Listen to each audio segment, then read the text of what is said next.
Hey guys, మా ఊర్లో అయితే 7 అయితే అవుతుందన్నమాట టైము. 7 అయినా సరే పొగమంచు అయితే మొత్తం ఊరు చుట్టూ కమ్మేసిందనమాట. చూస్తున్నారు కదా, చాలా అయితే చాలా పొగమంచు అనేది ఊరు చుట్టూ అండ్ మా పంచాయతీ మొత్తం మా ఊరు చుట్టూ కూడా మొత్తం కమ్మేసిందనమాట. ఇక్కడ చూసుకోవచ్చు, ఇదే మా గెడ్డ అనమాట. ఇక్కడ చూస్తున్నారు కదా, ఈ విధంగా పక్క విలేజ్కి, మా ఊరు పక్క విలేజ్కి అయితే వాటర్ అయితే వెళ్ళిపోతుందన్నమాట. నేను కూడా ఎర్లీ మార్నింగ్ అయితే పొలానికి అయితే వచ్చాను. ఇంజిన్ అనేది కొంచెం రిపేర్ అయితే వచ్చిందనమాట. దాన్ని అయితే గడ్డలో ఉంది, దాన్ని అయితే బయటికి తీసుకురావడానికి అయితే నేనైతే వచ్చాను మా డాడీతోని.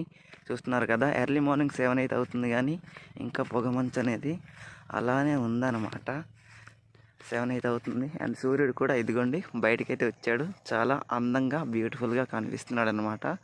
వ్యూ అయితే అదిరిపోయింది, చాలా అయితే చాలా బాగుంది. మీకు కూడా నచ్చిందా ఈ పొగమంచు అనేది?